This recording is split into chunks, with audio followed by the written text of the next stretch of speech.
Welcome back to TBI Talk. And today, I'm at a group that I attend, which is called Creative Expressions at Summa Health in Akron. It's the second Thursday of every month from 6 to 8 p.m. It's a really good group. And this is where I met this individual next to me who is going to introduce herself and share her injury and just some stuff about what happened with her. Yeah. So my name is Becky Phillips, and I had a ischemic stroke in August of 3.5 years ago. Okay. So yeah. So so I was in this hospital, and um, I almost died. I couldn't walk. I couldn't talk. Um, but no, go ahead. So what was the main struggle you had from the injury with your recovery? So I couldn't move my right arm, so I had to work on it, moving my arm. So okay. So what did you do to be able to use the arm? What were the things that you did? So I went to the gym, and I did weights at the gym at Planet Fitness. So yeah. Okay. So so where were you working at when it happened? I was working for, hold on, the name of the place. I had just started Concept Solutions. Concept Solutions? Yeah. So I worked on the phone, and something seemed off one day, and I called my mom, like, Mom, something's not right. Yeah. And she could tell that I couldn't really talk much. So she's like, "Want to go to the hospital?" I'm like, "Yes, please." And so we went to the hospital, and they're like, "Oh, you had a stroke." Wow. And so I walked into Summa Hospital in Barberton, and I walked in, and I was there. I went on Thursday, and by Sunday night, I was almost dead. Wow. And they're like, "We need to get you over to Summa in Akron, the main campus." So I was rushed over there, and I don't remember much over that at Summa. I know my friend told me that I mumbled a lot when I was over there. Okay. And I was over there, I think, for a couple weeks or maybe a week or something. I'm not sure. And then I went over here, and they did a really good job with their therapy. And I had little goals. I set little goals for myself. So one of my goals was to walk my dog. So I worked on walking all the time and my speech. And yeah. Okay, that's good though. Yeah. So I know that this is where I met you. So what I'd like to for you to share is you've been coming here longer than me. But what's the reason why you come to these groups? What motivates you to come? It's family. It's family. Oh, yes. Yeah, definitely family. So I go to a stroke group on the second Wednesday of every month. And we were Christmas caroling with the stroke group and the brain injury group and another group. And Shreda's like, "Hey, you know that a stroke is brain injury." I'm like, "Oh, it is, isn't it?" And she's like, "Yeah, so you should come." And I'm like, "Okay." And here I am. Well, I can tell you what a blessing you've been in my life, you know, when I first met you and everything. So, and it's a great group. It's a really wonderful group. And that would be something I would encourage anybody that's new to a stroke or a traumatic brain injury or PTSD, whatever, is find yourself a group. And there's many groups that are around. I didn't know it when I first got injured, so it took me a while to find mine, but I was very frustrated. But then when I first started coming to groups, I realized, oh man, there's people that accept me for me, the way that I am. I mean, how did you feel the same way like that? Or I did. Yes, I did. I felt accepted and loved at the group. Okay. Yeah. What's we were talking about this just before we started the interview. you were sharing that you volunteer to with some of your time that you have now. Mm-hmm. Are you working?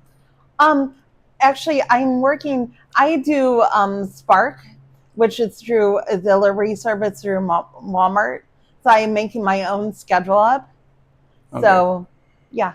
And then I would like you to share what you do to volunteer your time, because I really thought that was a really nice thing that you're doing. So Yes. just share what you do. Sure. So I am working with the chaplain at Suma Hospital, and I just go into people's rooms that I'm assigned to go into and just talk to them and share my story a little bit and hear their story and talk to them. And we give them Bibles and sometimes a daily bread, whatever they need, they get.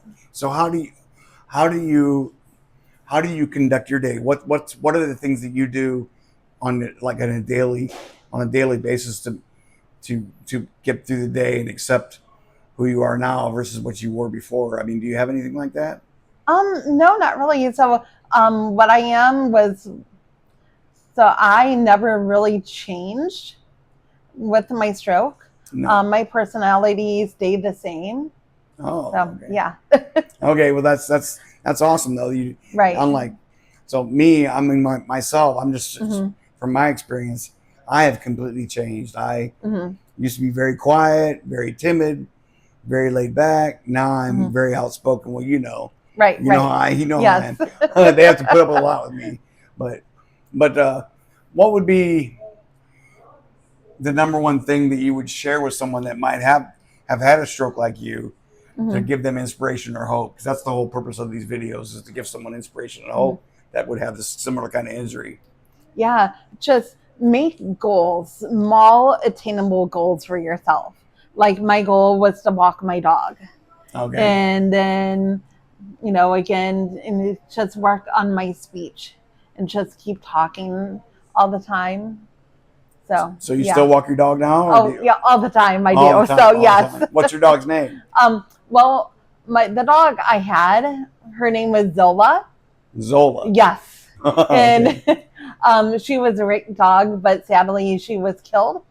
But then a day after she was killed, I got a Shih Tzu. Okay. And so she loves to walk, and I do too. So no, that's awesome, Becky. yeah. So, since we're here at Creative Expressions, I want to share. We did an artistic project. What would you call that? What we did? Well, flooding. Yeah.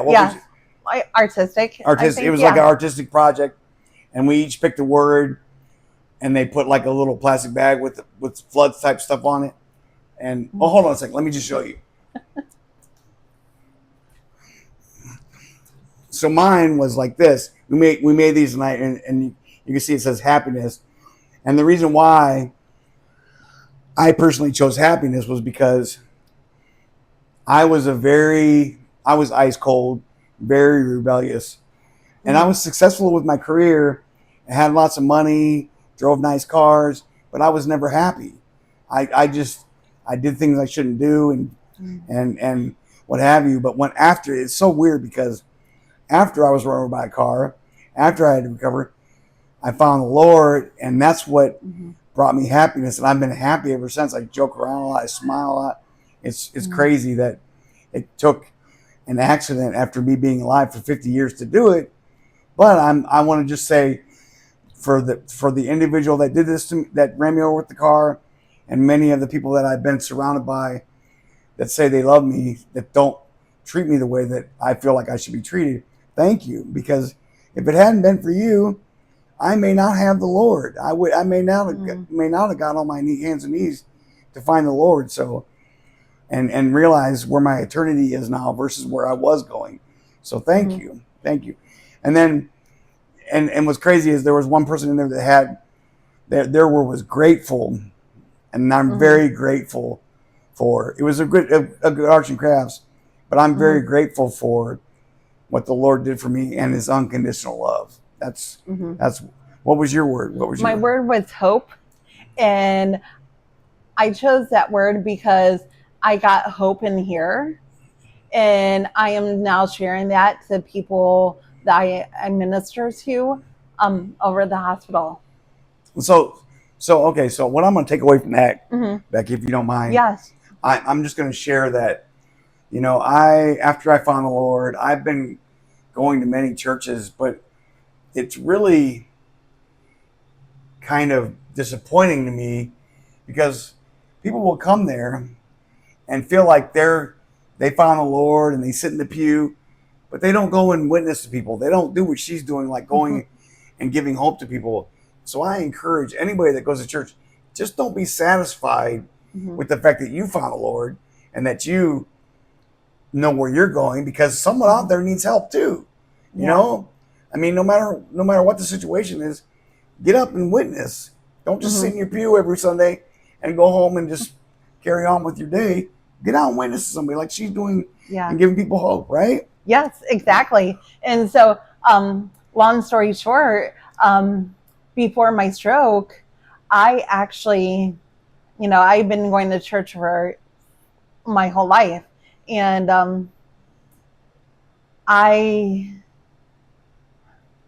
so a friend of mine, she led a group of people at Children's Hospital. And I always admired her for doing that. And I wanted to get into the hospital system, but I was always busy with work and stuff. And I told somebody, like, I see like us going around to hospitals ministering to people. And here I am now. That's amazing. I had to have Becky. a stroke to have God use me. Isn't that something how that works? Yes. That is so crazy. Yes, it is. What a blessing, though. I mean, yes. And I'll take away from the Bible because Jesus didn't even sit down with the Pharisees and Sadducees, the people that thought that they were the ones living with. He was sitting with the prostitutes and the blind people and the tax collectors and all these people that you would think would be the least likely individuals to find. But here I am. I schooled for 50 years. Now I love the Lord. I'm going to be on fire for the Lord, right? Yes, exactly. We're on fire for the Lord. We're on fire for the Lord. We're on fire for the Lord. Amen, sister. And well, we can end there. Right. But God bless you. God bless you. Thank you. God bless you too. Thank you. No, thank you. Yes.